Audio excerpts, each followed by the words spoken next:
Hello everyone and welcome to the Decks of the Weekend, my weekly video in which I kind of sum up 3 decks from the various formats that did well on some online events, whether they are MTGO challenges or MTG melee events if they're on Arena.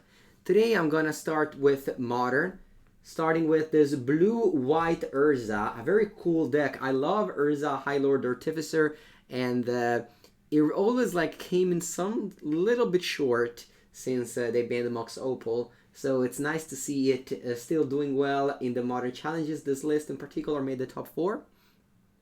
I have already streamed with this deck this morning, which is Monday, so you'll see the video on the channel in the upcoming days.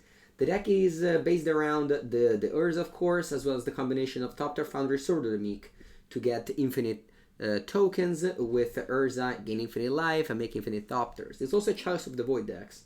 The 1-drop are very small. You also have a small package for Urza Saga, as well as Word of Invention to tutor up your useful 1-drop like Portable Hole, Pithing Needle in the side, and so on and so forth. You also have a Stoneforge Mystic, which in this deck picks up Sword of the Meek, as well as Shadow Spear and Caldra Complete. No bother school. I like that. Solitude and Teferi, because they're a great card, as well as Counterspell. In the sideboard you have Yorion. This deck is an 80 card deck, haven't mentioned it yet. And it's mostly geared towards beating red decks with Sunset Revelry, Ether Gust, as well as Witchbane Orb for burn. So that's my modern deck of choice.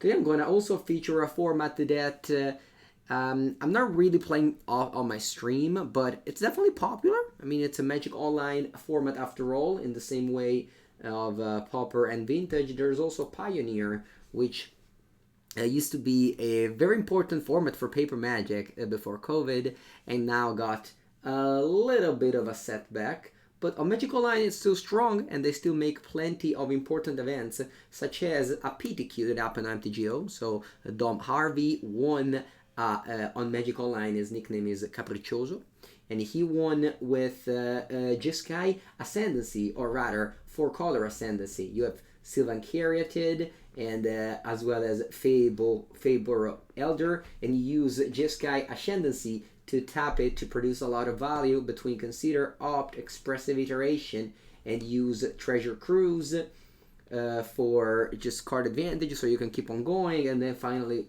kill them with the Sylvan Awakening. So that's a very cool deck. Of course, Omnat is legal as well in this format. The companion of choice is Giganta.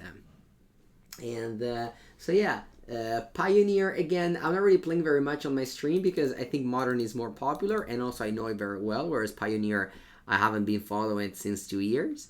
But, plenty of people play this format, both online and plenty of people play this format both online and in paper. So I decided to highlight it today because the only Arena formats worth highlighting it today is this Esper Clerics that was that won the .gg event preliminary, a 50 people event that was won by Esper Cleric. I actually streamed this deck a few days ago. It's playing Power of Heroes in a shell with Clerics of Life's Bond and Aura Sky Cleave Hierophant as the only black cards, and it's using the new Alchemy cards, very powerful Inquisitor Captain. The blue is only for Glasspool Mimic, but thanks to the pathways and of course the Inquisitor Captain and the Power of Heroes is pretty free and pretty good.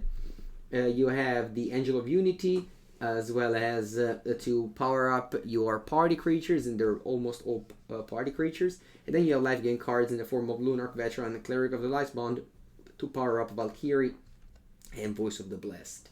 So yeah, that is the deck that won the Alchemy event, and that'll do it for this week. And I will thank you again for watching, and thank you again for watching all the YouTube videos of the channel. Have a good one.